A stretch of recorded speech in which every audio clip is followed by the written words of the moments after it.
Baik, Assalamualaikum warahmatullahi wabarakatuh. Selamat pagi teman-teman semua dimanapun Anda berada ya. Semoga semuanya dalam keadaan sehat walafiat ya, selalu dalam lindungan Allah Subhanahu wa Ta'ala. Oke, teman-teman, pada video kali ini ya, saya akan membuat video penjelasan ya mengenai apa itu interpretasi data ya. Jadi banyak sekali yang mau olah data dengan saya itu salah menafsirkan ya, salah memahami ya, memahami bahwasanya menyatakan bahwa interpretasi data itu adalah penjelasan ya dari hasil data yang saya olah ya. Bukan ya, lebih tepatnya bukan penjelasan mengenai alasan mengapa berbeda nyata, alasan tidak berbeda nyata, bukan ya. Tapi interpretasi data itu merupakan cara ya bagaimana menarik kesimpulan dari data olah statistik. Jadi penarikan kesimpulannya secara statistik ya, tidak mengkaitkan dengan referensi gitu ya, referensi yang mendukung dari data penelitian itu. Nah, mungkin teman-teman masih bingung. Di sini saya akan menunjukkan interpretasi hasil olah data dengan dua cara. Yang pertama yaitu dengan menggunakan hitungan manual dengan Microsoft Excel ya. Yang kedua itu dengan menggunakan SPSS. Nah, interpretasi data yang saya contohkan di sini adalah untuk analisis rancangan percobaan menggunakan analisis ragam atau ANOVA ya. Nah, langsung saja ya, saya akan menunjukkan ya bagaimana cara melakukan interpretasi data. Tapi sebelumnya jangan lupa untuk like, comment, share, dan subscribe ya channel Dunia Statistika ya. Dan saya ucapkan terima kasih atas dukungan teman-teman semua. Channel Dunia Statistika telah mencapai 10.000 subscriber ya. Mohon teman-teman dukungannya sehingga channel Dunia Statistika ini terus dapat berkembang ya. Oke, kita langsung saja ke ini ya, ke contoh ya bagaimana cara menarik kesimpulan atau interpretasi data ya.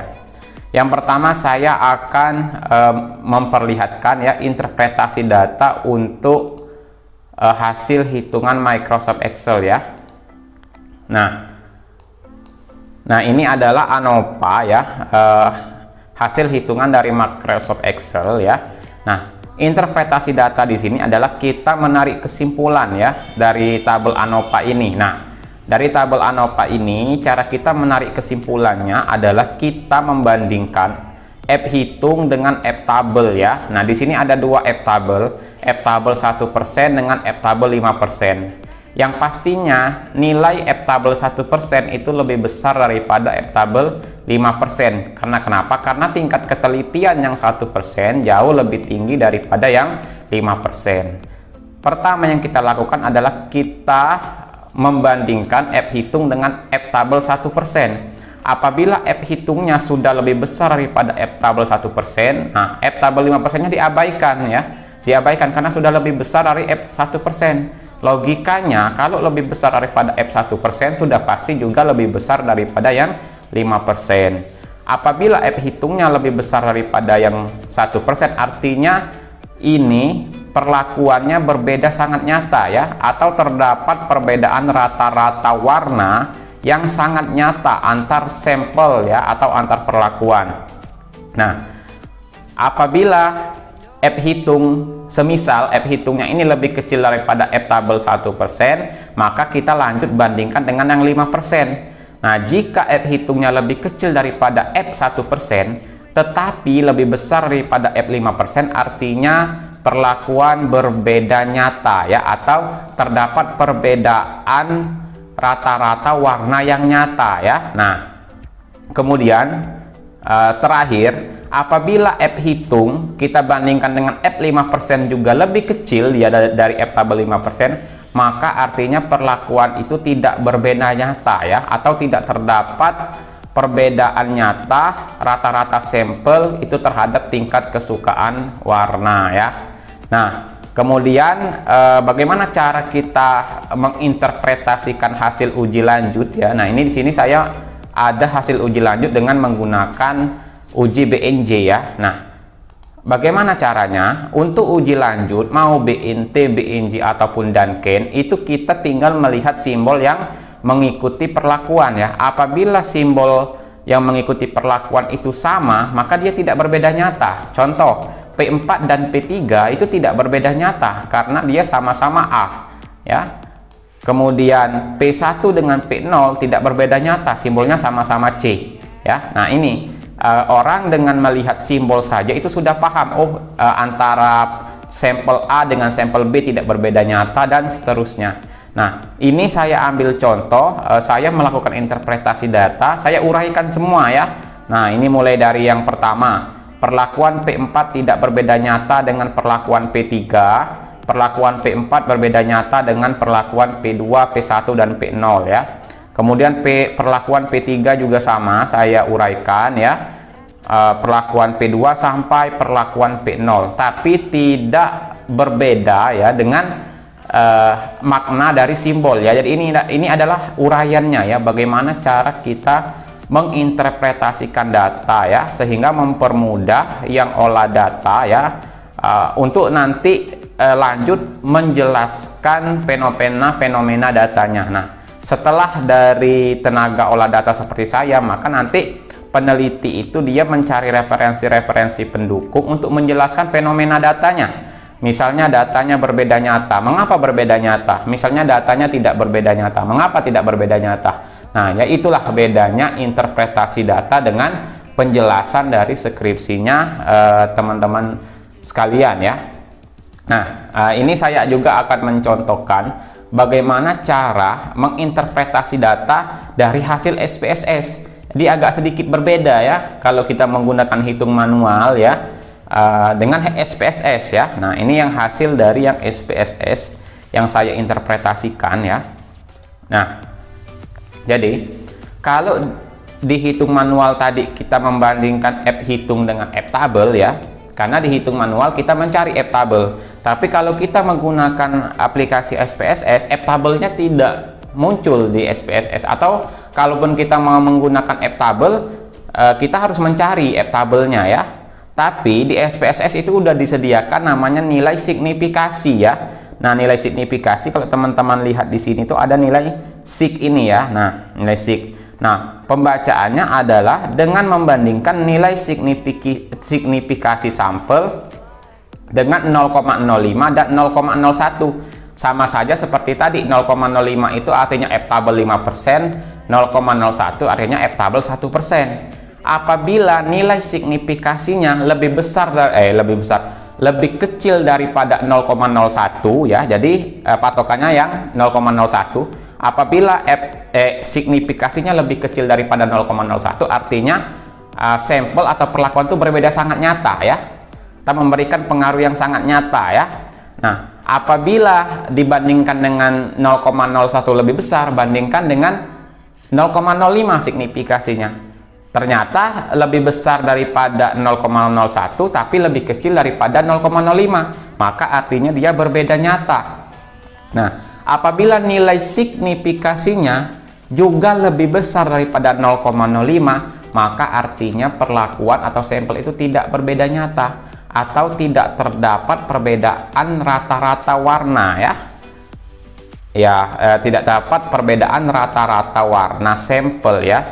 Nah, itu ya cara pembacaannya. Nah, interpretasi data ini saya uraikan juga ya, seperti yang di hasil yang Excel tadi ya. Nah, ini bagaimana supaya mempermudah klien saya atau mempermudah yang olah data dengan saya untuk memahami kesimpulan dari hasil olah datanya.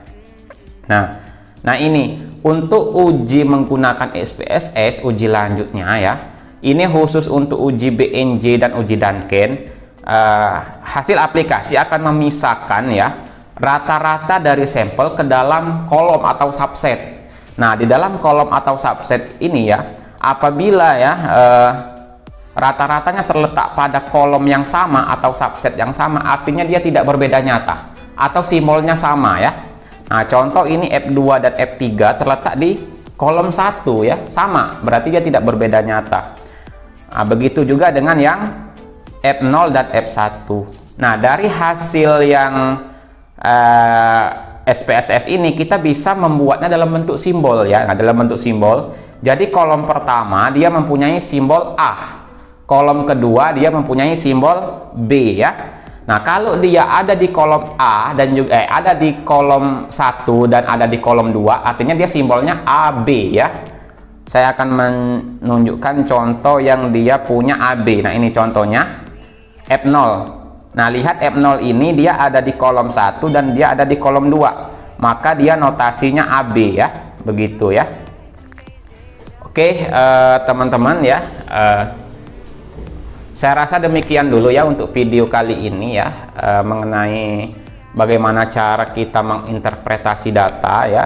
Semoga ya video ini menjadi referensi baru ya, menambah wawasan kita, menambah pemahaman kita bagaimana cara melakukan interpretasi data ya. Jadi ada klien saya yang memang jika olah datanya itu bersama dengan interpretasi dan tidak dengan interpretasi, dia ada beda harganya. Jadi ada klien saya yang memang dia memesan langsung ya sekalian interpretasi datanya. Tapi jika teman-teman hanya ingin mengolah data dan dengan berpatokan dengan video ini mau melakukan interpretasi data sendiri, itu bisa ya, tidak masalah. Oh ya teman-teman, sekedar informasi, saya sekarang telah membuka privat ya. Privat itu seminggu sekali pertemuan selama 1 bulan, biayanya adalah 100.000 ya. Jadi maksimal pesertanya ada 10 peserta, dan sekarang saya sudah membuka 1 kelas dan masih kekurangan 2 peserta lagi, masih ada 8 peserta. Jika teman-teman berminat untuk sharing ya, di sini saya bukan mengajar ya, karena saya juga masih perlu banyak belajar mengenai statistika, tapi kita sharing aja ya. Sharing, saya akan mengajarkan atau sharing apa yang telah saya bisa, dan teman-teman mungkin juga sharing apa yang telah teman-teman dapatkan ya. Jadi saya buka kelas privat, itu biayanya 100.000 untuk 1 bulan ya. Dalam 1 minggu kita belajar 1 kali ya. Nanti materinya itu dari saya ya, semua materi yang ada di YouTube saya dan semua materi yang belum saya bahas di YouTube itu akan saya sharekan di privat itu. Teman-teman bisa menghubungi saya di WA saya ya. WA saya ada di tentang ya, atau di informasi di channel saya ya. Tinggal teman-teman klik di situ, ada nomor WA saya. Teman-teman tinggal WA ke sana untuk pendaftaran. Oke teman-teman, demikian dulu video kali ini. Mohon maaf ya jika kurang berkenan ya, jika ada salah-salah kata ya. Sekali lagi saya ucapkan terima kasih atas dukungan teman-teman terhadap channel Dunia Statistika. Saya tidak menyangka sekali ternyata channel ini ya sampai bisa mencapai 10.000 subscriber. Ini semua berkat dari bantuan teman-teman sekalian, bantuan dari klien saya gitu ya. Oke, saya akhiri. Wassalamualaikum warahmatullahi wabarakatuh dan selamat pagi.